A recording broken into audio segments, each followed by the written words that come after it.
अस्सलाम वालेकुम प्यारे बच्चों। जय वेलकम बैक। आपका फिर से स्वागत है। तो जय सुहास हरि जोशी जय सबक में क्या लिखते हैं तो हम देखेंगे। देखो ध्यान देंगे आप। इसमें लिखते हैं एका गावात खूब श्रीमंत माणूस राहत होता कि जो एक गांव के अंदर जो एक बहुत अमीर जो है इंसान रहता था। त्याचे नाव होतं गणेशराव और उसका नाम क्या था? गणेशराव था। खूब जमीन जुमला शेतीवाड़ी होती और उसके पास में काफी जमीन जायदाद थी। त्याची शिवाय 2-3 दुकान ही और जो इसके बजाय में उसके 2-4 और दुकानें भी थी। पण एवढी श्रीमंती असून गणेशरावांना गर्व नव्हता, कारण त्यांनी हे सगळं खूप कष्टाने मेहनत करून कमावलं होतं। गणेशराव को इसका बिल्कुल फक्र नहीं था कि उनके पास में ये इतनी बड़ी मिल्कियत है। क्यों फक्र नहीं था? गर्व यानी जो है फक्र, गर्व यानी फक्र जिसको कहा जाता है कि उनको गर्व नहीं था क्योंकि उन्होंने कष्टाने यानी बहुत मेहनत कर कर कमाई हुई थी, जो इसलिए जो है वो फक्र नहीं करते थे। देखो दूसरे पैसेज में क्या लिखते हैं पैराग्राफ में, परिच्छेद में, त्यांना 2 मुले होती और उनको 2 बच्चे थे। कितने बच्चे थे? 2 जो है, एक अभि और एक रवि। एक होता आळशी, सकाळी उशिरा उठायचा, एक आलसी था। अभि नाम का जो था वो आलसी था। त्यानंतर मस्त लोळायचा और उठने के बाद में भी बिस्तर पर पड़ा रहना। भूख लागली की जेवायचा और जैसी जो है भूख लगी वैसी खूब खाना। काम करायचं तर त्याला भयंकर कंटाळा और उसको काम करने का बेहद जो है यानी दुख लगता था, कंटाळा आता था। मात्र अभिच्या अगदी विरुद्ध सकाळी लवकर उठून तो व्यायाम करायचा। लेकिन क्या तो उसका भाई था रवि, वो सुबह जो इससे जल्दी उठता था, सुबह एक्सरसाइज करता था, अभ्यास करायचा और जो पढ़ाई करता था। वडिलांनी त्याच्या कामात मदत करायचा और वडिलांना त्यांच्या कामात मदत करायचा, यानी जो अपने वालिद को जिनके काम में मदत करता था। अभि आणि रवि दोघे आता चांगले मोठे झाले। अब क्या होता, दोनों जो है अभि और रवि क्या हो गए, बड़े हो गए। गणेशरावना आळशी अभिची खूप काळजी वाटायची।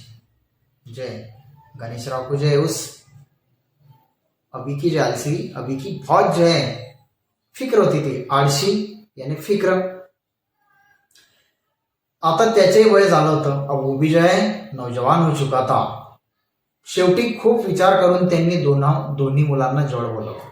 अब क्या हुआ कि उन्होंने क्या किया, जो है खूब सोचने के बाद में दोनों बच्चों को करीब में बुला लिया और देखो क्या कहते, अभि रवि, अरे बरेच दिवसापासून विचार करतोय कि मैं बहुत दिनों से जो विचार सोच रहा हूं, आता माझे वय झालंय, जरा यात्रा करून यावी म्हणतो। कि जो है मैं सोच रहा हूं कि भाई मेरी उम्र हो गई, अब जो है मुझे जो है कुछ जो है सफर में जाना चाहिए, बुजुर्गों के दीदार के लिए मुझे सफर में जाना चाहिए। ठीक है बाबा, पण इथला सगळा कारोबार कोण चालवणार, रवीने विचारले। आप चाह रहे, ठीक है बहुत अच्छी बात है, लेकिन यहाँ का कारोबार कौन देखेगा? गणेशराव म्हणाले, जमीन दुकान सगळं तुम्हाला दोघांमध्ये सारखं वाटून टाकणार आहे, कि जो दुकान और जमीन आपके दोनों में जो मैं बराबर हिस्से में कर दूंगा। दोघींनी आपापल्या वाट्याला आलेली संपत्ती सांभाळायची, वाढवायची और जो दोनों के हिस्सों में जो मिल्कियत है उसको अपने जो है ढंग से रखना और उसको जो है संभालना और उसको संभाल कर जो है फैलाने की, बड़ा करने की कोशिश करना, यानी उसमें बरकत आना चाहिए। बाबा तुम्ही परत कधी येणार, अभिने विचारले। जो अभिने पूछे कि बाबा, अभिने विचारले, वर्षभर तरी फिरायचा माझा विचार है। गणेशराव ने जवाब दिया कि भाई साल भर तो भी मैं जो मेरा घूमने का विचार है। गणेशराव हळूहळू आपली यात्रा जाण्याची तयारी सुरू केली। गणेशरावांनी काय केली, हळूहळू आपली यात्राला जाण्याची तयारी सुरू केली। आपल्या संपत्तीचे 2 सारखे भाग करून त्यांनी अभि आणि रविला दिले और जो अपने जो मिल्कियत के 2 हिस्से बनाकर जो उन्होंने क्या किए, अभि और रवि को दे दिए। जाण्यापूर्वी एक दिवस त्यांनी दोघांना जवळ बोलवून म्हटले। जाने से पहले उन्होंने क्या किए कि दोनों को जो करीब में बुलाए और देखो क्या कहा, अभि रवि उद्या मी निघणार, कि अभि रवि मी उद्या निघणार, जाण्यापूर्वी तुमच्याशी थोडं बोलायचं आहे, कि जाने से पहले मैं जो आपसे मुझे कुछ बात करनी है। आपापली शेती भाती दुकान नीट सांभाळा, त्याकरता मी सांगतो ते 3 गोष्टी नेहमी लक्षात ठेवा कि जे आप अपनी जो दुकान जमीन जो है सारे ठीक से संभालो, और जो मैं 3 बातें कहता हूँ जो उस पर जो आपको अमल करना है।